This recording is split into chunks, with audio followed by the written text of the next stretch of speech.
Welcome back. It's the Big Blue Banter, New York Giants football podcast. I'm Dan Schneider, joined as always my co-host Nick Filato. Today we're here to do a mailbag. I love mailbag. It's been a fun week for me, Nick, because we got to do a mailbag.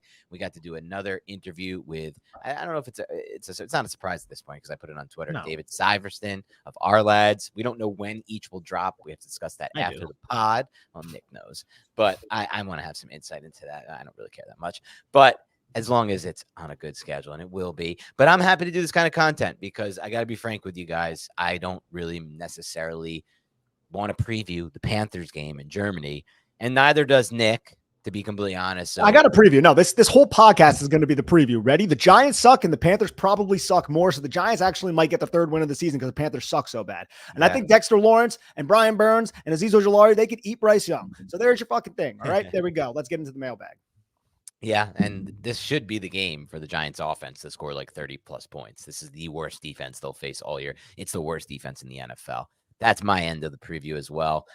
Let's talk mailbag instead. So let's start here with a question from Yellow Mamba. Oh, no, I'm sorry. This one was for David Syverson. We didn't get a chance to get to it. But it can work for us too, Nick. So I'm going to ask it. Yellow Mamba wants to know, it's not a great quarterback class. Would you trade back this 2025 draft so we can move up for a quarterback in the 2026 drafts? We'll need to stomach another losing season, he says, but rather than give the Giants Dable a franchise quarterback, if Dable and Shane can survive the 2025 season. Look, it's so early with these type of hypotheticals. I would entertain anything at this point when it comes to figuring out this quarterback position. But again, it is so damn early, so I don't really have one concrete thing to say other than I'd entertain it. It's a lot of moving parts, man, like trading back. Like, I understand your thought process for sure, Yellow Mamba. It's a lot of moving parts, though. They got to trade back first. Then they got to hope that with the extra capital they've accrued for 2026, it's enough to move up for a quarterback, which may not be the case, right? Washington wasn't entertaining offers for Jaden Daniels, and the Patriots they were entertaining offers for Drake May, but they wouldn't even. And I heard the last Giants offer. I'm not going to share it on the pod just for the safety of keeping the source, potential source, intact with me. But the last offer the Giants made to the Patriots was a damn good offer. It involved multiple first-round picks and multiple, I'm just going to call them mid-round picks. And still, no budge from the Patriots. They wanted Drake May. So I'm just of the belief of you got to have the pick to get the quarterback. It's not going to be about trading unless it's to trade up for like a Bo Nix type or a Penix type. You can trade up for those guys in a class, but why would we do that? So it's a tough one. Jake the Giant asks 2 roster building questions. Should the Giants let Jake Kubis get a few snaps at the end of the season to see what's there and know if we need to draft a guard next year? And also, if Tracy is a star that we think he might be able to be, would you still consider drafting a late round flyer at running back? Absolutely. I would consider drafting a late round flyer at running back. You need to cycle these guys in. Injuries happen a lot with that position. And as for Jake Kubis, I do hope he gets some playing time at the end of the season. And it's not just a bench Greg Van Roten, but maybe rotate him. It's something the Giants have done in the past. If it's a lost season, at least see what he can do against other professional NFL players who are playing for possible playoff spots. So yes, I do hope we see him because I think he is shown enough through training camp to warrant at least a little bit of playing time. 2 great questions, Jake. My first answer to the first one is me. If I were in charge, I would play Jake Kubis. I would play a lot of these young guys down the stretch because my focus would be what do we have in the future, not how do we win games now. But that won't be the case most likely because Dable's focus is how do I win games now so I can keep my job. And that's just the reality of the situation. So I don't expect to see Jake Kubis down the stretch unless of an injury. In case of an injury, so I don't think we'll get that answer. Now, to the second question, you're damn right. I will keep drafting running backs because I believe on day 3, the best values you can find at any position and maybe the only chance for breakouts come at running back, IDL, and that's basically in wide receiver. And that's basically about it. You can get some, exceptions and some outliers, but running back is a position that you can keep drafting on day 3 over and over and over again and find players like Tyrone Tracy, who are arguably right now the Giants' second best playmaker on the entire offense is a 5th round draft pick. I think Darius Slayton might have something to say about that. And Wandale, I do like, but yeah, I mean, he's in the conversation at least, right? Like that's a steal. That's a hit. I'm hoping that he can continue to ascend upward and build upward. Joe Mama asks, why is it always Nick reading the ads and not you, Dan? Maybe you wouldn't be crashing out after every loss if you distracted yourself with an ad read. Do you want to address that before we get to his actual question? Yes. As far as the ads go, I would like to read some more, but it's a logistical thing as far as why Nick does them instead of me. For those who don't know, Nick is graciously and really good at it, the editor of this show. So for me to do it, we'd have to set up separate stream yards. I'd have to record it, then I'd have to get it to him. But I do want to read some ads, so this might happen in the future, Nick. I'm gonna I kick would one like over to you for sure. I Yeah, kick some over to me. I would yeah. like to read some ads and get involved in that way. Sick of hearing Um, my stupid ass voice. I would Oh, still be crashing out after oh, okay. every loss, despite a distraction. Because you know what, Joe, Mama, and I do respect you. I'm sick and tired of this shit, man. I don't want to watch a loss every week. I don't want to watch misses every week. I don't want to watch all the things I've watched the same cycle and story over and over and over again every single week. I don't want to be in a loss season in week 9 around October. I don't want to be talking only about the future and about the draft every single time this comes around. I wanted the joy of a win in the middle of the season. I want to not have to feel like I watch a game and I'm not sure if I really want them to win because it hurts the real thing moving forward, which is their draft position in these meaningless loss seasons. I don't want to be in that spot anymore where I have to question it. I never questioned it in the past when they were a good team under Eli in some of those years earlier. And then obviously 2022. I never had to question it. I always just, I want to win. And I was waiting on bated breath each game. So much intensity, so much the fun, the anxiety of wanting to win, the anger when the blown call from a ref goes the other way. I don't feel that anymore. I'm honest with you guys. I don't feel that in these 2-7 seasons. I won't feel that. I'm happy for these players if they win. I'm happy for the coaches, but I don't personally give a shit if they win these games the rest of the season. That's the honest opinion. I'm being as honest as I can. Yeah, for an actual question. So Joe Mama says, is there any chance the Giants keep Brian Dable and fire Joe Shane? I genuinely think Dave's, I think is what he meant to say. He had to be texting this through voice to text because he says Dave's here and not Dave's. Please, Joe Mama, circle back and let me know if this was a voice to text sent. Can get us to the Super Bowl, but not with the way Shane is drafting. I'll take this first, Dan. I think it's virtually impossible that the Giants fire Shane and not Dable. I think if somebody is getting fired at the end of this season, it's going to be Brian Dable. And I think Joe Shane has a little bit longer of a leash. That's a great point. I need to first address a couple things I think are funny. One, he asked a question about maybe if I had the distraction of ads, I would stop crashing out. Just to prove how unlikely that would be and how right I was, I literally just crashed out just thinking about this season and just thinking about these meaningless games that are coming up for the New York Football Giants. I was going to say something, but I was like, you know what? No, we got a lot of questions to get to. But it was so funny how you proved Joe Mama's point by answering his question. Yeah, of course I'm going to crash out. And then you proceeded to crash out. You just doubled down on it and you owned it. And there's nothing wrong with that, right? I'm at a really bad point, Nick, of my Giants fandom. This is the worst point I've ever been at by far. I get it. Trust me. It's not good. It's not good. Now the other thing that's funny from that I have to just address, because you talked about text to talk to text. That's all my dad does. He only talks to text. So there are times when we're talking Giants, me and my brother on the family chat, and my brother and I are on the side, and he might listen to this, and he knows this anyway. And we're just cracking up because we're like hearing it in dad's voice. We're like hearing that voice as he's like talking into his phone about all these things that are angering him about the Giants. He's talking it out, and it comes out so poorly in the text. It's just like in our head, we know he's like talking it into his phone, which for some reason makes it funnier. But for the answer to the actual question, I think Nick nailed that. It's not likely they do that because remember, the Giants had been quick to pull the trigger on head coaches at times. 2 years for Judge, 2 years for Shermer, 2 years for McAdoo. But GMs, that hasn't been the case. Even Dave Gettleman got 4 years, which is really just shows you if Dave's going to get 4, I can't imagine Joe Shane gets anything less than 4, not even 3, 4. So, yeah, I don't think so. Trashman72 asks, who do you credit on the staff with the success of the run game? And if you were the OC, what would you change about the current play calling? Great question from the Trash Man. This is our first YouTube comment question for those who don't know. Mailbag questions, you can get to us either via Twitter when Nick and I send out the call. I do now remember, Nick, that some people sent me some DMs that I didn't put in the doc. This is just a reminder. Do it while I talk. Yeah, I will try to at another point. This is just a reminder that that we will miss some DMs. You got to get it to us on Twitter or now on our YouTube page. You can go to the community page on our YouTube page, and that's where I do a roll call for questions. This is the first one, and it's a great one.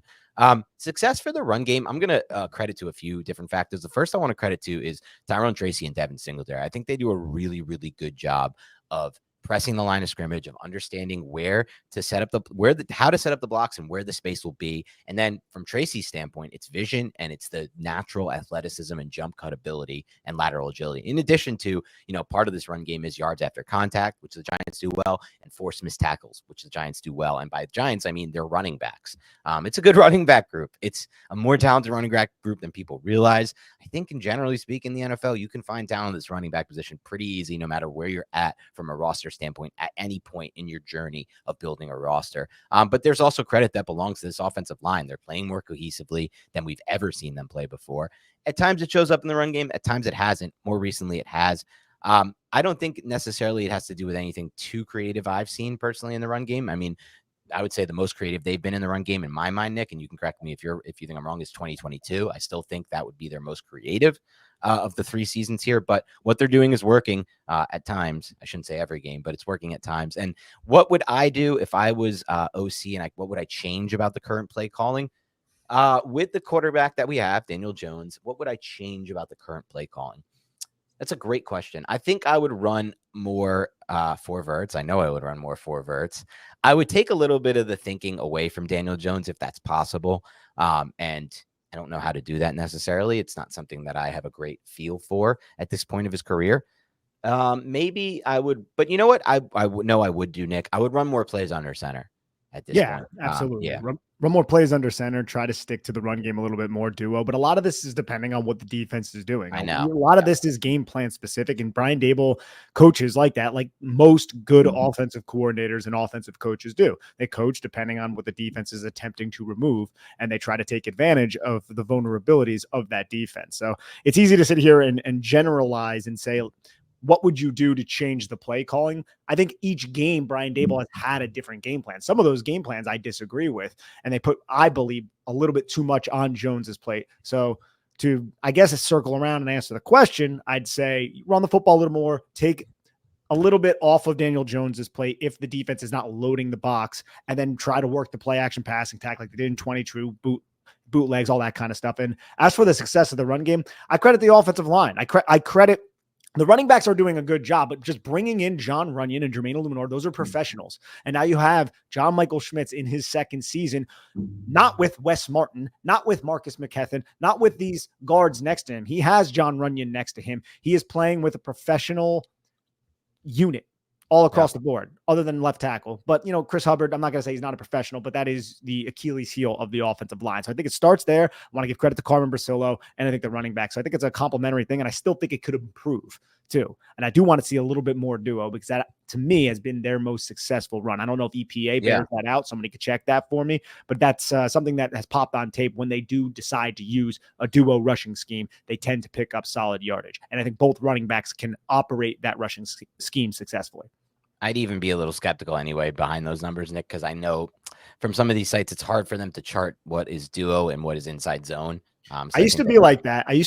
And I feel like I'm starting to get it a little bit. Okay. I can still get it wrong. Don't get me wrong. I can still get it wrong and look like an asshole. But like, I don't know. Like when you watch it and you start to like, oh, well, okay, he's doing this. Open it up to the tight end, right tackle. He's blocking off on the edge. They're not stepping the same way. They're forming the double teams are vertically displacing the climbing up the linebackers. Duo.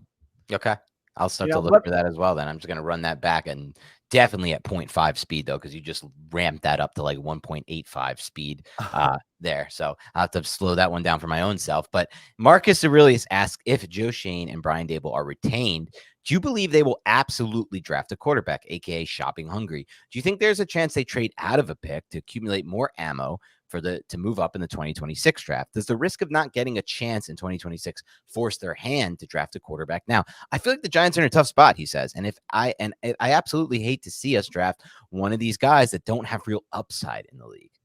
I agree with everything that you're asking. I think they are in a tough spot. I think they're going to do their due diligence, and I think they are shopping a little hungry. We just talked to David Syvertson on yesterday's episode. I think he did a good job breaking down this quarterback class. If you have not listened to that, go back and listen, because he does an excellent job evaluating these college quarterbacks.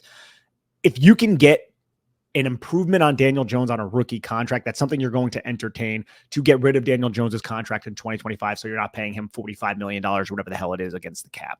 So I understand that these quarterbacks in this class may not be Jaden Daniels. They may not be Drake May. They may not be Caleb Williams, but those guys don't come around a lot. It was just last year's draft had 3 of them in it, and the Giants played themselves out of it. That's the reality of the situation. That's water under the bridge at this point. That should not prevent you from finding a guy who's going to be a good quarterback who could bring you to a Super Bowl. You don't have to be Drake May, Jaden Daniels, and Caleb Williams to bring your team to a Super Bowl. Those guys might give you slightly higher probability to do so, but and I don't know about these guys yet. I have not watched them, but can Nussmeier, can Cam Ward, can Shador Sanders, can any of these guys bring you to a Super Bowl? If you believe the answer is yes, and have you compete and be a consistent team that competes for the division, then yes, I think you bring them in the first round. But they could also trade back if they don't believe that and accumulate more picks for the town. I don't love talking about the 2025 draft class right now because we're in the middle of the 2024 season still.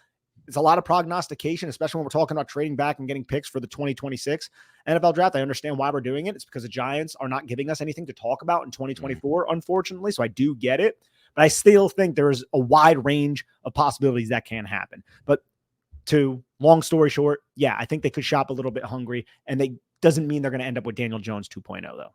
Yeah, I love this question because it really puts me and Nick on the spot from a roster building 30,000 foot view standpoint to dive into it. And I'll say this, Marcus, we're very aligned on how we see roster building at this position to an extent. I used to be very strongly in the camp of if they don't have real upside in this league, and I mean real upside, the May, Daniels, Caleb level of upside, I don't even see a point in drafting them because I don't want to get to a point where we have a Kirk Cousins type ceiling or where maybe they can get you to Super Bowl. But if they do, it might even be a fool's gold type run that screws you even more in the future. I really was, very narrow-minded in the sense of like, I just want the elite type prospects or the guys I see who have that potential to be paid 40, 50 million a year and still win you 11, 12 games a year and put you in that position. But my mindset has changed a bit due to, I guess, supply, demand, desperation. I'm at the point where I said this year, which I never would have said in the past, Nick and Marcus, that I am mad Joe Schoen and Brian Dable didn't bring in competition for Daniel Jones and didn't bring in a really good backup quarterback, that we could have seen better football this year, because I am at the point, Marcus, where I am settling to some extent because I want to see better football. And I do believe that this current quarterback limits the Giants in a lot of ways. And I understand he's played better to some people's minds, but I think a lot of people are missing just some of the nuances of what what playing the position is and how it helps you win football games. When you're really don't throw with any anticipation on any kind of consistent basis, you're just so limited. And when your ball placement is off, it limits the yak. And when your ball placement is late and off, it leads to more drops. These are just true things. I mean, You watch the quarterbacks, you watch the teams that are having success in the passing game, they're on time and they're on rhythm. So Giants can just find somebody who can get them more on time, throw with more anticipation, give these wide receivers better chances to make plays after the catch, and give the Giants better chances to stay in rhythm and score more points and get points in the red zone. Then I'm at that point where I want that now. And it's crazy that I got here. It really does feel that way, Nick, because I used to be very close-minded on this, but I just can't watch another 2-7 season as they barrel down us. It's not just 2-7, dude. We have like 8 passing touchdowns on the year. We don't throw for explosive plays. We miss all our explosive plays. We suck in the red zone as a passing offense. We can't pass in the red zone. We don't throw 10 or 15-yard plays. Like, we don't have them. I watch tape of all these quarterbacks, dude. They're fucking literally like, they throw outside the numbers. They hit 10 to 15 yards. We don't do any of that. We don't even throw the ball. We don't move the ball. We have one fucking seam pass last week and we're like, it was a great game. The quarterback played great, but where are all the 10 to 15 yard outs? Where are the 10 to 15 yard inbreakers on this offense? Why do I watch games with none of these, with one of them a week? Like, I just can't stand watching that type of football anymore. And so if somebody can get me more of those, that's the bar I'm setting at this point. That's what I wanted to ask you. And I think you already answered the question, but you brought up Kirk Cousins' name to start off that little rant. I know. If 22-year-old Kirk Cousins is coming out of school right now, I would sign up for that rookie. I know we have to, but I used to not want that. I used to not want that is my point. I think, look, man, Kirk Cousins makes all the throws. He's not the most exciting. He's not Jaden Daniels. He's not the most athletic. Even when he was coming out of school, he had a little bit of wheels to him coming out of Michigan State. But he throws with anticipation. He can make all the throws. He creates explosive plays with his arms. He does a good job with his legs. He navigates the pocket well. He can hit far hash throws consistently. Yep. I would have signed up for that any day of the week. Daniel Jones has never done any of those things. Yeah. So I don't know. When you say never, you don't mean never. So don't somebody find one example. What we mean is consistently. Yes, exactly. And even the never, like, it's very infrequent that Yeah. happens. You know what I'm saying? So Sparingly is the word that I've come to for this year to sparingly. describe the good things we sometimes see in our passing game. Okay, YouTube AI or YouTube Al, I've never known, but you do ask us a lot of questions and you're very active on our YouTube page and you Maybe it's support us. AI, so he'll never even answer you. And right, it could be AI questions. Can you imagine? Are we getting to that point? But thank you for the support. He says, curious to see how you guys would assess quarterbacks in the NFL in terms of draft compensation. To that end, which quarterbacks in the NFL would you trade the following packages for? Package A 1, a 2, and a 4 this year, and a 1 next year. Or let's first tackle that one. We'll get to some of his other scenarios. So, what quarterbacks currently in the NFL would you trade a 1, a 2, a 4, and next year's 1 for? I mean, I would any of the really good ones. Like I would do Justin Herbert, Joe Burrow, Patrick Mahomes, Josh Allen, all those quarterbacks. I would do that in a heartbeat. Because Yeah, once you figure out that position, I mean, I know it sucks losing yeah. out on a lot of that capital, but I would take those guys and you have the quarterback and building, and now it's time to branch out and build more. I understand the idea behind this question, but I don't. Not to be like rude about this, I don't know if it's the best way to frame the question or the best way to get to the answer you might be looking for from us. Robot's going to YouTube get you with AI. that, man. What'd you say? The robot's going to get you now. Yeah, no, it's not a thing against you. So I think we have to pass on this one because I'm not quite grasping it the way I need to. I love a great deal as much as the next guy, but I'm not going to crawl through a bed of hot coals just to save a few bucks. It has to be easy. No hoops, no BS. So when Mint Mobile said it was easy to get wireless for $15 a month with the purchase of a 3-month plan, I called them on it. Turns out, it really is that easy to get wireless for $15 a month. The longest part of the process was the time I spent on hold waiting to break up with my old provider. And you can have a similar experience. To get this new customer offer from Mint Mobile and your new 3-month premium wireless plan for just $15 a month, go to mintmobile.com/BBB. That's mintmobile.com/BBB. Cut your wireless bill to $15 a month at mintmobile.com/BBB. That's 3 Bs. $45 payment upfront required, equivalent to $15 a month. New customers on first 3-month plan only. Speed slower, above 40 gigabytes on unlimited plan. Additional taxes, fees, and restrictions apply. See Mint Mobile for details. Hey, Giants fans, we've teamed up with Buck Foston to give away exclusive free apparel from hats to premium sweatshirts and hoodies. It's easy to enter. Just follow them on Instagram @_Buck Foston or sign up for their newsletter at buckfoston.com. Next, DM them our 20% discount code BLUE20 on Instagram or through their website's chatbot, and you're entered in the giveaway drawing. You can participate every week and boost your chances by tagging friends and liking posts. 3 winners are picked at random each week. It's simple, free, and a great way to score apparel from Buck Foston. You must reside in the United States to enter. Terms and conditions apply. Okay, Market Mike X asks, if we keep this regime and let them pick their quarterback, now the tricky part is, what's the record we have to beat to retain them next season? If we get 6 wins with a rookie, are they both then fired? It's a tricky spot. Also, is it me or do I not fear Dallas and Philadelphia moving forward? Yeah, both the Dallas and Philadelphia, I'll tackle that point first. I don't fear Dallas. I think they're going to have a new coach, and that new coach could be a coach that I do fear, though. So from that standpoint, next season, I could completely flip my tune on that. And with Philadelphia, I still fear their offense. I think their defense could come together a little bit more at the end of the season because they have a lot of young pieces on the defense, specifically on the back end, and then Jalen Carter is an absolute beast. So I have a little bit of fear for Philadelphia.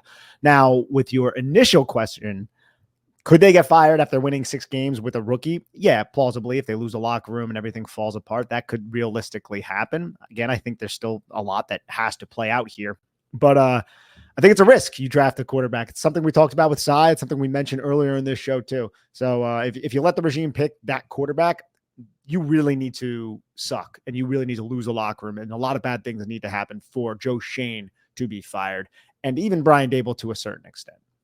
Yeah, I really think the whole process is wrought with tricky spots and potentially bad process ahead situations that they have to figure out a way to navigate. For example, as we go into this offseason and the draft, this regime is going to have a lot of incentive if they're retained to draft a quarterback because basically guarantees them 2 years, because you're in an even worse spot if you let them draft a quarterback this draft and then they get fired because the team sucks. And now that new GM and head coach are inheriting a quarterback they just used a first round pick on that they didn't pick. So it's essentially a way for them to guarantee themselves another year, so long as the locker room doesn't force the situation. In which case, are the Giants taking the quarterback that they believe can be the future franchise quarterback? Or are they taking a player who they convince themselves of to buy themselves more time? That's a bad spot that I am a little worried about as we move forward, but I'm not as worried, Nick, as long as they have a little bit of a forward-leaning and forward-looking thought process as they roll into 2026. They need to be willing to go bang, bang on quarterback, bang 25, bang 26. I don't give a F if you have to waste a first round pick. It's not even a waste. He could be your QB2 moving forward, which goddamn means a lot in this NFL. We know that for a fact. We literally aren't watching a QB2 because he's not playable right now. We're seeing a lot of QB2s play around the NFL, and there's injuries all the time at that position. So I don't even hate that, to be completely honest. Now, for the second part of the question, I don't fear. I am starting to lose fear of Dallas moving forward, to be completely honest. Dak's getting older. Dak's signed for a crazy amount. Their cap situation sucks. The McCarthy offense is figured out. He'll be fired. But then they have to restart there. Their O-line is not as good as it used to be. They still have to figure out what the hell's going on with Micah Parsons in that contract. There's a lot of tricky spots for that team. Philly, I'm with Nick on. I think they're better than people realize. They're still, 6-2 or 5-2 this year. Their D-line, their O-line, they have great talent there. They now have Kenyon Mitchell, who might be the next great corner in the NFL from what we've seen so far. So I do still feel that team, while not really believing fully in Jalen Hurts somehow. I just think somehow that can still work without really an amazing quarterback, similar to kind of what we've seen from some of these other successful teams that have done that path. But you're right. I do fear Washington the most moving forward, if you're going to be honest about the situation, because they have Jaden Daniels, and that's how I operate. I've watched the NFL for long enough to know Joe Burrow, CJ Stroud, Patrick Mahomes, Josh Allen. It's a quarterback league, no matter how much you want to deny it. It's a quarterback league, and they mean almost everything. I don't think people want to deny it, though. Some people want to deny it, Nick. Yes, they do. Some people want to deny it. Yes, they do. What do you think? How do you think we're at this point that we've been at as the Giants? Like, there's been people denying it for 6 straight years, dude. That's I don't know if they think of it that way, though.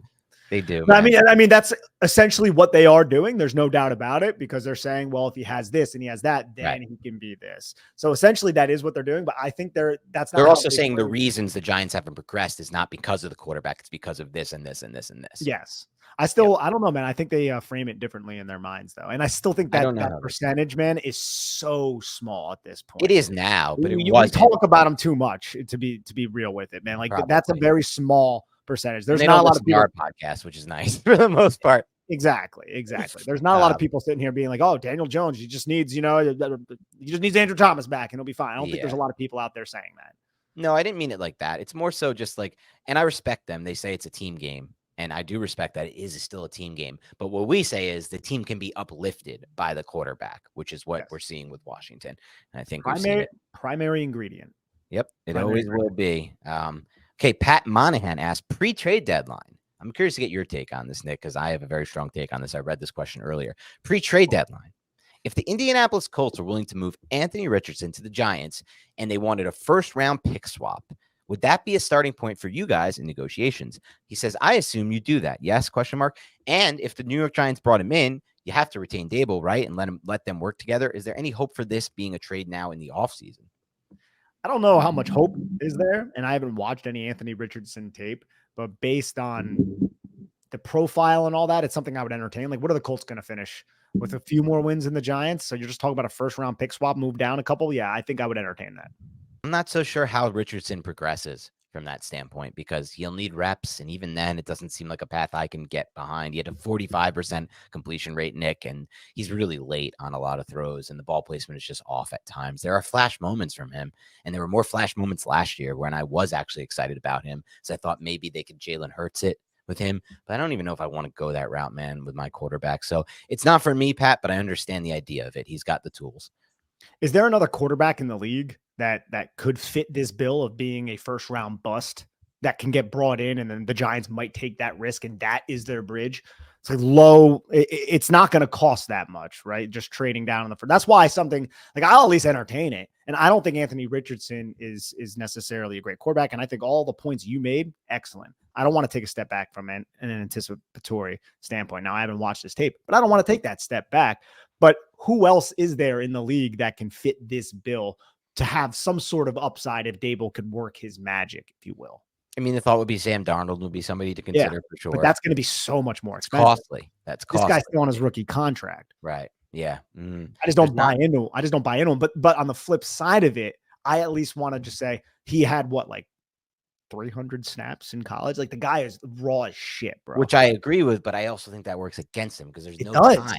There's no time. There's no real reps to work with. It's just this is the problem with drafting these types of prospects. But that's the bridge. If you do not believe in Nussmeier and you don't believe in any of those quarterbacks in the next class, and you just say, all I have to do is pick swap, and then I get Anthony Richardson, you bring him in, see if you can do anything with him. If he sucks, he sucks, and then you suck again in 2026. You took a little bit of a risk. Okay. Now, it might be hard to sell, but from a fan's standpoint, this could be like a swing for upside, depending on how you view him, or an absolute crash and burn, and then you pick highly in 2026 instead of allocating, I don't know, freaking $20 million a year to a guy like Sam Darnold on a multi-year deal. Right.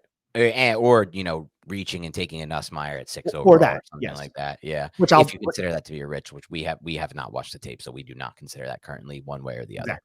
Exactly. But yeah, I'm open to it more based on that last line of logic. I do like that. It is intriguing to some extent. I just can't get out of my mind what I've seen with him. And I can't imagine if we have to watch the tape because what's going to happen if they had Anthony Richardson do. Dable would run so much quarterback runs. Oh yeah, and it would get so boring, man. I'm just so sick of this bullshit. I just want to see an anticipatory thrower at the quarterback position so bad, man. I want to see the ball come out on time, early in front of the wide receiver to maximize yards after the catch and to maximize our goddamn offense. All right. Niloya Ahmad, I think is how you pronounce that. Good job. Niloya Ahmad, I guess. Sorry if I got that wrong. Giants have some starters at free agency like Darius Slayton, Jason Pinnock, GVR, Aziz, as well as some positions where they need to improve at, like corner and defensive tackle. Which of these free agents would you bring back considering the cost and considering what positions you would be willing to splurge at? He says, I personally feel like they should let every one of these walk and bring in cheap free agents and let them compete with the young players on the roster and with the 2025 draft pick, similar to what they did in the 2022 offseason. Interesting. But I'm scared that Joe Schoen will feel like his seat is too hot to be passive and may go out and spend, which would be detrimental to our cap. And if that doesn't work, like the 2021 offseason, interesting. Sorry for the long question. It's important. Keep the great work. No, this is a good question. What are your thoughts on that? Yeah, Nilo, I appreciate the question. And they're going to allow Aziz to walk. You brought in Brian Burns. You have Kayvon on his rookie contract. I can see them bringing back GVR. Depends on what your plan is for 2026. You're going to bring in a rookie quarterback. Do you want him to have that foundational piece on your offensive line? And by piece, I mean just the unit from this 2024 season. Darius Slayton, I think he's just going to get better money, better opportunity somewhere else. And then Pinnock got entertained, but I don't really know his market. He's a safety. He should be really cheap. I'd entertain it, but I don't like what I've seen from 2024. So I could easily see myself being on the same page at the end of the season as Nilo and just say, you can let them all walk. Maybe GVR though. GVR is the one, which is ironic. He's going to be like 35 next season. Yep. And it also depends on how Kubis is coming along and some of these young guys, which I do hope to see towards the end of the year. I'm with you, Nilo. I am of the mindset of, I don't need to compete. I don't need to go all out to try to grind narrow margins and give the best competitive product I can give in 2025 if I don't feel like I have a real chance to get a difference-making quarterback at this on this team. I don't think the Giants will follow that, and I think you're right. Ultimately, it's good for the future. It's good for their cap. It's good for all of those things. Good for allowing young players to develop and actually play, because the only way to develop is to play. But I don't think that's going to happen. I think Joe Schoen and Brian Dable, if they get another year, which I think they will, are going to have to try to win games next year. You can't go 3 years in a row like this and keep your job. That's just not going to work for John Mara, especially if they roll into like December and it's going to be like this December and last December where there's nobody in the stands into home games. The opposing teams are there and John Mara is sitting through and watching that because he doesn't like that. So it's a tough spot that every GM and head coach will be in. And I think from a fan perspective, I think we're aligned and we're on board. We want to look toward the future. From the GM and coach perspective, they want to win now. Zeno1121 says, look, the season is over, and I am focusing on the future. If we end up with the number one pick, are you opposed to trading down? And are you confident in Shane building quality depth with those extra picks if we do trade down? Thanks for the content, guys. Keep up the good work. I can't sit here, Dan, and say that I am fully confident, but if they do not love those guys and you can get a haul, I would certainly entertain that as well. Again, a lot of this is I haven't seen Nussmeier. I haven't seen these quarterbacks yet, so I don't know exactly how talented they are and if I would be willing to trade down, but I'm entertaining it regardless. Assuming I won't have a conviction on any of these quarterbacks, and I would say more than likely I will not have a conviction on any of these quarterbacks because, yes, I do appreciate and respect and put weight into the process of watching tape. I am very much in a lot of ways. You either have those physical traits that show to me like you have the ability to be a next level elite quarterback like a May Daniels, and I thought Caleb Williams, we'll see what happens there, can be. And no matter what happens there, he has the traits, right? It's just a matter of if he can develop or you don't. And I'll see if I change my mind on these guys. I haven't watched almost any of Shador, but it's not looking great for me. So in that case, yeah, I'm willing to consider it if some team does have a conviction on one of these quarterbacks. Because you know why? We just saw an example of what that could lead to when the Bears traded for that haul from the Panthers 2 years ago and have really retooled their whole franchise. It's not working out yet. And I think Darren Orlovsky did a great job breaking down today just how pathetic the Shane Waldron passing offense is. It's just some of the worst shit you'll see. And that doesn't even touch on the Waldron run game, which in Seattle was as bad as it gets and looks even worse in Chicago. I mean, this guy just doesn't deserve to be working in the NFL and is there most likely due to nepotism. It's very much so another Hal Hunter type situation repeated. And I'm saying that from the outside, but you can hear it from all the players who have no faith in him in Chicago. So, yeah, I think that's where I'm at with that one. Let's go to Gordon Anderson's question. How are you guys going to react at the end of the season if Shane comes out and says they are sticking with Daniel Jones for the 2025 season? I'm going to be a little upset. I think we might get a few Dan rants. You might even get a little mini Nick rant. No, I don't know. I think you might. I think you might. You've had one moment where you cracked. You had one moment that listeners saw, they respected, they appreciated it. Again, you can't ask for these. They have to be natural. For an emotional wreck like me when it comes to Giants, they come more often than somebody like Nick, who is a stoic, a traditional stoic, and has good control over his emotions. But yeah, that's mostly a joke question, I assume, Gordon Anderson. RJ Harold asks, do you feel the same way as I do with only caring about getting a young, talented quarterback, adding offensive line talent, keeping Brasillo no matter what, and installing accountability from top to bottom of the organization this offseason, next season? So these are his 4 tenets, Nick. They're get a young, talented quarterback, add more to the offensive line, keep Brasillo, and establish accountability within the organization. Where do you stand on those? I do love all of those. I'm going to add a few more. I think Okay. you need to find more secondary pieces and continue adding to the pass rush in general. And definitely, and this doesn't necessarily have to do with the pass rush, although it's welcomed, got to find somebody else on the defensive line. The Giants have had this stacked defensive line for freaking years, for a decade. It was like the only thing the New York Giant fans were proud of about this team for so long. And now they have one of the best defensive linemen in this era. It could be when it's all said and done. You have really no one to compliment him. I'm sick of seeing 98 out there, man. I'm sick of seeing all these guys. We're bringing in dudes like Armand Watts. We're like, oh, he's out there. Oh, okay, he might be better than this guy. No, we need to find a good, stable Braden Fisk type of player to complement Dexter Lawrence and to allow Dexter Lawrence to take a freaking break, dude, right? Because if Dexter Lawrence isn't on the field, every offensive coordinator says running the football right down the throat. And guess what? Successful. I would love to see the EPA and the success of running the football when 97's out there and when 97's not out there, because they just run it right on the A and right on the B gap whenever 97's not out there. And it's freaking successful. And it puts so much of a burden on Micah McFadden and Bobby Okereke and those alley defenders coming from the secondary. Yeah, Nick outlined it. First of all, RJ Howard, you did a great job because a lot of these are big key core tenants for me, specifically your first 3. I think the accountability thing comes a lot from just if you're a winning team or if you're a team that's had back-to-back years of 2-7 or worse. It just you start to see the cracks come out on those teams, and it's very hard to keep the team motivated and focused in years like this. But I think the one that Nick nailed that was really important to me is just I need more IDL talent. I need another 1 to 2 guys to rotate in there, specifically for the run game for me. I'm okay getting the pass rush as is, specifically from Dexter Lawrence and the outside edge guys, but I need someone else to help them out on the just, interior line of scrimmage, just somebody to win the line of scrimmage in the run game. Okay, Greg, 1994B asks, help me settle an argument with a Pats fan. We all love Eli Manning. Don't get me wrong. I'm happy with the way things turned out. But if Eli and Philip Rivers never traded teams, do you see the Giants having more success with Philip year in and year out, making the playoffs more often than the flashes that Eli gave us? Can you compare their careers briefly?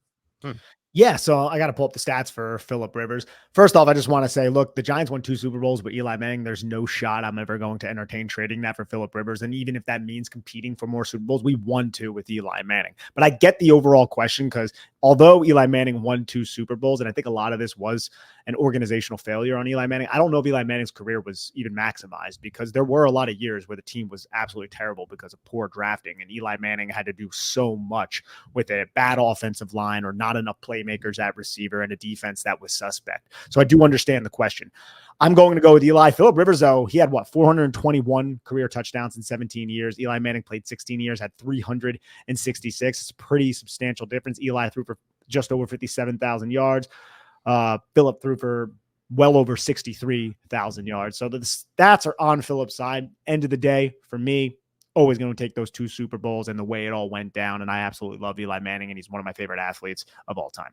I echo everything Nick said. To answer your question, though, I do think the Giants would have made more playoffs with Philip Rivers, but I don't know if it would have been as much as you think, or as not you. I don't know what your stance is on this, Greg, but as the speculation might be, because I still think Philip Rivers would be dealing with all of the issues that Eli dealt with. And I did break this down once when the Giants hired Gettleman. I have to find this article if it's still somewhere on 24/7 Sports. Now, I don't know if it is because I'm angry. I had an interview with Trent Dilfer, which when he broke down what arm talent means to him and what it actually is, and I've lost that because I think stuff has been wiped from the internet, but from 24/7 Giants. But I did at one point break down the history of Jerry Reese draft history. It's unbelievably bad. Yeah, it's almost unfathomably bad. Not good. So Rivers would have still been dealing with the horrible rosters that Eli dealt with. The one difference is Rivers was, in my opinion, the best anticipatory throw I've ever watched in my life. And that can negate some bad offensive line play. So I think from that standpoint, he would have improved the Giants' win-loss record overall. But I don't think he would have. I don't think they would have had 2 Super Bowls. Yeah, it's tough to say. Again, I think they have 0 Super Bowls, to be honest. It could be because a lot of those playoff pushes, man, it was just Eli Manning putting the team on his back. It was something like innate within Eli Manning, just something in his soul that was able to. Tom Coughlin said it. Tom Coughlin said there's no quarterback I'd take in a big moment over Eli, and I think that's a fair statement. Yeah, absolutely, man. But I do respect Philip. Always have. Though actually, it's not that fair. I would take Mahomes over him and Brady, but we know what he meant. Okay. Morgan Gale asks, where the hell do we go from here? Where can we as fans find something to look towards for positivity? This feels like a Jordan Poole horror movie that even when it seems like we are doing something right, it's a farce and we never left the basement of the NFL. Maybe we never will. We're all in the sunken place, ladies and gentlemen. It does seem like that. Like, again, Groundhog's Day. It's just over and over again, just mediocrity. Look, things to look for positivity. Giants seem like they had a good draft. I can name 3 rookies right now that I'm like, I think this is going to be an above average player for you at worst. Tyler Nubin, Drew Phillips, not including Malik Neighbors, obviously, and Tyrone Tracy Jr. And I still think there's a lot of upside with Theo Johnson. So you can look at the 2024 draft class and glean some positivity from that. But this team isn't going to be turned around until they find that quarterback. And there still could be so many moving parts to happen before that quarterback is found. That could be another quarterback who is not the answer. It could be a bridge quarterback. It could be firing Dable, bringing in somebody else. It could be more organizational changes with the New York Giants. So it is hard to find that positivity. I would say let's just try to enjoy watching the 2024 rookies progress, and hopefully Jalen Hyatt can see the field, and Evan Neal can be salvaged, and Kayvon comes back healthy, and the Cowboys suck, and the Eagles end up sucking. Yeah. And I don't know. Find our positivity in Schadenfreude fashion, rooting for the most Schadenfreude fashion in the freaking world, dude. Cowboys absolutely. And Eagles demise will make us happier. But every Giant fan feels it. Yeah, everyone, without a doubt. I will say this for positivity's sake: the 2024 rookie class, Tyrone Tracy in round 5, Theo Johnson could be on the upswing the rest of the season.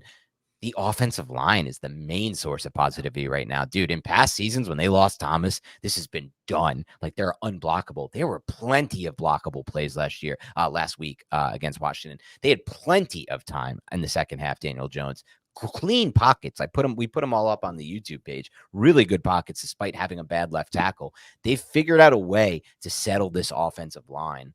despite the injury to Andrew Thomas, which would have never been the case in the past, which I really want to give credit to the coaching staff and the players that they've brought in who are doing that job. And that's a big sign of positivity for me specifically, because in the past, when you didn't have that, the games were unwatchable. You couldn't operate a passing offense. Last week in the second half, Daniel Jones had plenty of time to work with. Also, the pass rush. It's been unbelievable this year. I mean, lead the NFL in sacks despite playing with no leads the entire season. So there's a big jump they've taken there too. So there's still areas of positivity. Just I think in Nick and my mind, not much of it matters unless, of course, they get back. They find a quarterback, and I just lost my train of thought because I was looking at the question page and I just realized Nick wasn't still on the screen. It's just Phoenix. Yeah, he aligned perfectly with the microphone, so I had to just move my ugly ass aside to show him. Look at that! Look at that cute! Look at that cute boy! Look at him! Just look at him. By the way, you can't see it as much on the screen for those watching, but I just hung out with Nick this past weekend. Phoenix, his dog, is a tank of an animal. He's thick. Like he is and Nick credits it to when they lived in Arizona and they lived on like a third floor or something. He had to like keep going up the stairs every day. But man, those dudes, this is like a unit right there. He's a unit. It's not fat. It's just like all muscle. It's crazy, dude. It's like the guy is like chest pressing every day and doing push-ups, and it's like he's in the backyard. I don't even know how he got that physique. It's kind of crazy. He's jacked and he kind of has abs when he sits a certain way, which is like wild. Yeah, no, he's a hoss, man. I wish he could hear this right now. He's not hearing any of these. No, the only thing he's looking at right now and saying is, "Dad, what is my food? Like, feed me." I'm like, dude, you're fine. Trust me, chubby. Now, a few more minutes and we'll get you your food, buddy. He's not chubby though. It's like it's all thick. I know he's thick with a bunch of C's. With a bunch. Benji Supreme 24. If you could ask Joe Schoen a question or two at the bye week, what would you guys ask? Nothing is off limits. I'll let you start this one, Nick. Do you have any immediate thoughts that come to your head? I would love to pick his brain about Daniel Jones. Like, let's say he had like a truth serum. Was there meddling? Did you fully believe in him? Why didn't you bring in competition? I'm grouping this all into one question, mind you, right? This is a conversation Joe Schoen and I are. He's not a genie coming out of a bottle. Like I can with him. And I would really want to just get his idea of Daniel Jones. And then I think the Evan Neal situation as well, and why some of these draft picks have not developed. I also want to know, and I wouldn't know how to ask this, but is there some sort of resentment between the front office and the coaching staff for the overt lack of development with a lot of these high draft capital? Because Shane may look at this, and I said this on a previous podcast, he may look at this situation and be like, why aren't these prime prospects who were number one on some teams' boards, like Evan Neal was, why do they suck? Because that's not like I'm getting blamed for it right now. And I don't think it's something that I could have perceived happening coming out of Alabama from Evan Neal's standpoint. So I would really want to pick his brain on those things. But there are other 30,000 foot view things that I'll allow you to expound upon. I probably won't. I mean, because we only get a chance for one question, and it's a truth serum type of situation. So that question for me would be focused around the quarterback position. So what I would ask would be from our outside perspective, when we watch the tape, Nick and I, and I'd be including you on this, Nick, you'd be on like a FaceTime with me in the back here, and then you'd get to listen in and enjoy this too. Like from a 30,000 foot view from the tape that we've watched, Daniel Jones has not managed the pocket well. He almost never throws in anticipation versus what a quarterback is supposed to be doing. The ball doesn't come out on time. It's not very accurate in any area of the field. The ball placement is terrible. It's late, and it doesn't maximize yak. He doesn't manage pockets well. He seems to just lock onto his first read. He doesn't have a good feel for where space is. The tape is just really bad over a large sample size. So what led you to go into an offseason and say, I'm going to fix the offensive line. I'm going to add talent at receiver. I'm going to spend a lot of cap. I'm going to bring in a Brian Burns and trade assets for the now and give a big contract to him, trying to win now, but then also not improving at all at the quarterback position, getting worse at the quarterback position, going from Tyrod to Drew Lock, and not having any plan for in case Daniel Jones has another year like 2023 or 2021 or 2020, to the point where you may be 2-7 with no hope. So I would just be curious, like what's going on in their mind with Jones? I'm just so unsure of what they're seeing with this guy, or if they were ever seeing it, or if they just felt like, well, we had to sign him in 2023 and then, or I'm sorry, in 2020 after 2022, and going into this year, instead of just putting in like a good backup. Let's kind of tank it and see what we can do and get this, cleanse this thing out or give him a chance to sink or swim. I'm just curious where they were at with that from a roster building standpoint, because it might be as simple as that. They're just like, you know what? We don't need QB2 competition because we'd rather just sink or swim. And if we sink, we kind of have a better chance to draft a quarterback next year. I don't know. He might be thinking that, that's a next level thought that he might have. I tend to agree with that assessment on he may actually have that thought, because we know it's not like he is fully bought in on Daniel Jones. He tried to replace him. Like he tried to trade up. Do that. Yeah. We all know that's what happened, although there were reports suggesting that it wasn't. We all know that's exactly what happened. So to me, people act like Joe Schoen is just this like brain, like this guy, this cult member following Daniel. Like, I don't think it's that. No. I think Daniel Jones is just the best option right now. And if they do bottom out, maybe they will get a chance at whoever the top quarterback is. I don't think they want to lose though. I would still love to know though what they see on tape with him, because I don't see it. I don't understand it. I mean, I see it. I just don't think it gives you any upside or any ceiling. He can still operate the offense. I still just think it's like a limited offense that relies so heavily on efficiency and execution, wane. But it relies on other things in efficiency and execution. It relies on one read, right? It relies on simple, get the ball out, determine. That's just good coaching. That's just coaching, putting their quarterback, who is a limited quarterback, in a position to have success. Agreed. But why would you ever settle for that is my question for him. I think they got baited into, because of the 2022 season, giving him this contract. And now that he's on the books, there really isn't another better option than Daniel Jones available that you can actually spend on. Now, I agree with you that they could have retained Tyrod. I don't think Tyrod wanted to come back, but a player. I mean, Russ would have cost them $1.5 million. Exactly. Guarantee him a fair shot to win the quarterback. And that's the one. That's like the thing that I'm like, that's why did you not bring that in? And I think it was probably an ego thing for Daniel Jones. Yeah, it had to be, right? And maybe for Joe Schoen. That's why I want to get to the bottom of this. Was an ego thing for him. Like, he's in his mind, like, if I could build all these pieces around Daniel Jones, we've seen some flash stuff in 2022. And if I'm right and he does break out with these pieces, think how good I'm going to look for giving him that contract, right? I don't know if he was ruling that out at that point. That's what I want to know, though. I want to know where they were truly at with Jones heading into this season. That's all I want to know, because it just doesn't make sense on tape at all. And then you put away the tape, Nick. The stats over the 6 years, the raw stats, are among the worst quarterback that's ever started for 6 years. The advanced stats, among the worst quarterbacks that's ever started for 6 years. That goes beyond the tape. But when you can't get the ball out on time with anticipation, you can't go through full reads. You're just making these pre-snap determinations and getting the ball. Your ball placement on these are awful too. You don't manage pockets well. You don't really do anything well as a quarterback. It holds back the entire team. It leads to drop passes. It leads to all these other errors being more meaningful to us. Monday morning, we're like, why didn't this guy do this thing? Because it matters. The reason it matters is because you're locked into these close games where you have no margin for error because your quarterback can't get the ball out on time. He can't throw the anticipation on a consistent basis, and the ball placement is off. I harp on this because people get mad that I put all this credit on the quarterback position, Nick, but it matters so much. We just talked about the side, dude. When you don't throw with anticipation as an offense, the ball's not out on time and the ball placement is lacking. It makes the receivers look worse. It makes the offensive line look worse. The passing game looks worse. You don't score touchdowns. You don't throw for touchdowns. You bog down in the red zone. All of these things happen because of the quarterback position, which is why I harp on it so much. 100%. Yeah. I just don't know if they had an available option not named Russ Wilson that they wanted to bring in here with the contract that they allocated to him, which makes me think.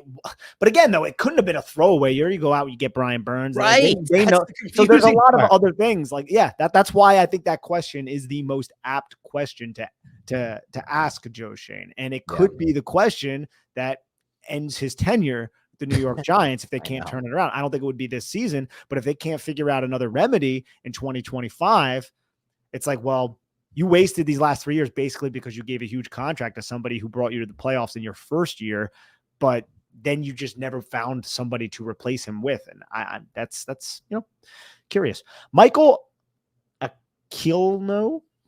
I can't believe every time I get the Italian last name right and that's not an Italian last name. Aquino? Yeah, Anthony Aquino. I know an Anthony Aquino. I think it's Aquino. AQU.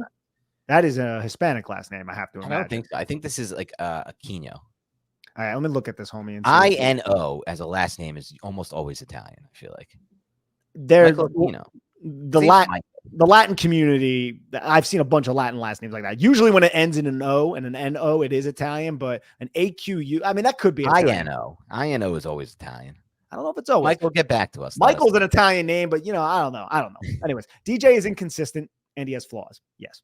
Recently, his play seems to be trending upward. Can he be a really late? No. What do you think the chances are that trend continues? He mostly plays better.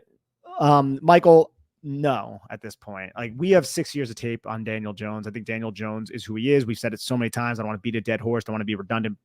That's funny because I was just redundant by saying that statement.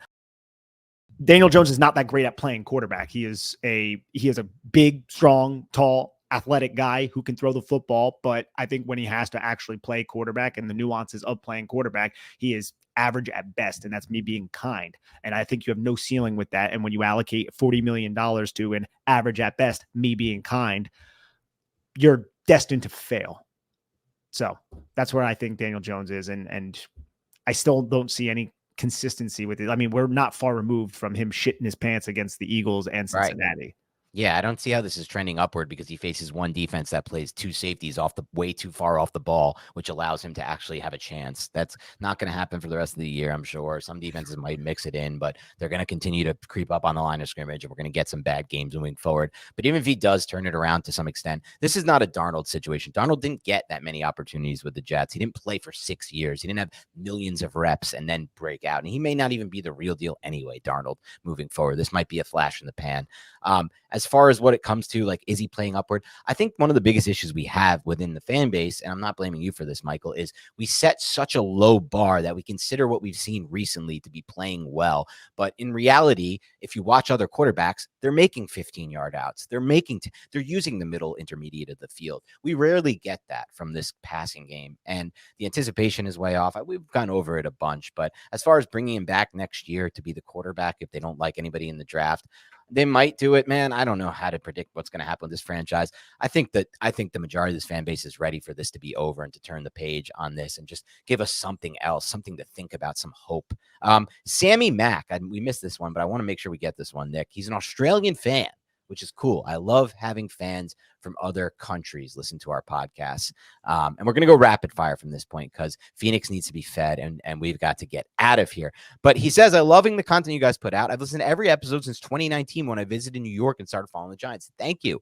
I feel bad for you that the first year you started following the Giants was the year they drafted Daniel Jones. And since then, we've been 2-7 every year with the exception of one. I'll say that's a true fan, man. That is a true fan. And I wish you had started at a different point. But he said, now the trade deadline's passed. What would be the price you'd be willing to spend to re-sign Slayton or Ojulari? Price willing to spend for Slayton and Ojulari? Look, I think the price that I'm going to suggest is going to be too low. So I don't think either of them will be back as New York Giants unless they give Slayton a longer term, like 3-4 year deal with what, 15, something like that. Like, what do you think Slayton can get? That's a good question because if you look at some of these contracts that have hit the market recently, like who was the guy this offseason? That Gabe Davis. What was the Gabe Davis contract? Great. That is the best. And that's the baseline of what Slayton's agent's going. Such a better player on tape. Gabe Davis got 3 years, $39 million. Yeah. Okay. So that's about the range you'd have to pay Slayton. I think it would have to be more because when I saw Gabe Davis went to, I was like, why is Jacksonville doing that? Like, Gabe Davis sucks. He's so bad on tape. I know. Slayton is. And I thought he was going to be good. I was wrong about Gabe Davis. I thought that he looked awesome in that playoff game. Yeah, we got a little bit of breaking news before we get out of here and before we go through a couple more questions. It's not breaking, but it's just funny and it's contentious. So Wink Martindale was discussing his future coaching at Michigan, and he took a shot at the Giants. He said, "Yeah, I'm glad I'm here with Michigan. You know, I love the players we have. It's a lot better than being in some places that are 2-7." Wow, he said that. Yeah, he said that, dude. It's all over Twitter right now. Yikes! Oh, that's what a holding a grudge a little bit there, man. Not good for us. Not good for us. Yeah. Look, We're gonna let's wrap up there. We didn't get to a lot of the questions, unfortunately. We have 6 pages left. Maybe we'll work some in at another point this week. Have to check both of our schedules out. It's a little bit busy for us, but thank you to everybody who did drop questions. I apologize to those of you who did not get your question asked. There were some really good ones as I'm scrolling through coming up. We'll figure out a way to work them in at some point. But thank you to everybody tuning in. Please like and subscribe. Have a great rest of your week, and we'll talk to you soon.